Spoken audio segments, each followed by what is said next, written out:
$354 million in broadband funding awarded from the U.S. Treasury. Streaming services will spend more than $8 billion on sports rights this year. And big news from the NTCA's Our Time 2023. Those stories and more on This Week in the Broadband Universe. Hello, everyone, and welcome. I'm Craig Corbin. Arizona, Tennessee, and Wyoming have been awarded more than $354 million for broadband infrastructure projects. The U.S. Treasury this week announced Arizona is approved to receive $99.4 million for high-speed internet infrastructure, connecting nearly 128,000 locations, primarily in rural counties. Tennessee will receive $185 million for projects in the volunteer state, and Wyoming more than $70 million from the Capital Project Fund program. With the better than $24 million awarded this week to Illinois, Massachusetts, Minnesota, Texas, and Wisconsin, the FCC's Emergency Connectivity Fund has been virtually tapped out. ECF was created by the American Rescue Act plan and is now in the final stages of allocating more than $6.5 billion. Thousands gathered this week in San Diego as NTCA, the Rural Broadband Association, held the largest event on their calendar each year. And right off the bat, attendees learned about a pair of transformative collaborations. Two major collaborations revealed this week during NTCA's 2023 Rural Telecom Industry Meeting and Expo. During the opening general session, NTCA Chief Executive Officer Shirley Bloomfield announced industry-leading cable and connectivity solutions from Corning Optical Communications, as well as workforce training opportunities exclusively for NTCA members through Northwood Technical College.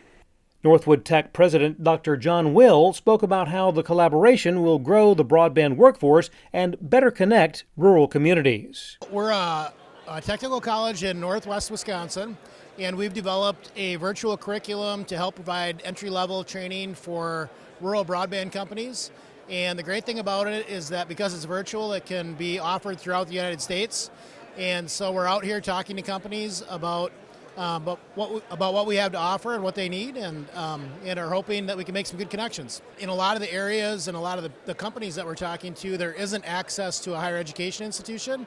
And so by providing this in the format that we are, it extends high-level post-secondary training to areas that normally wouldn't get it.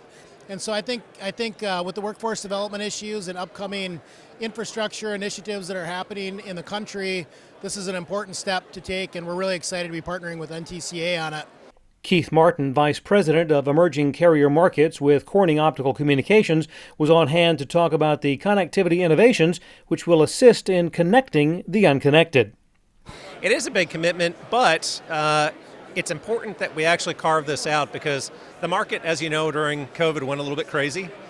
Ordering went from 3 and 4 months in advance to some people ordering 2 years in advance. It got very difficult to know where the need was, but by partnering with the NTCA, we know where the need is, right? We know where they're going to be building and what components they're going to need to get there. So it was important to set that aside and say, this is important. This needs to get to them. A total of 46.3 million feet of fiber optic cable from Corning will be allocated to NTCA members on a first-come, first-served basis.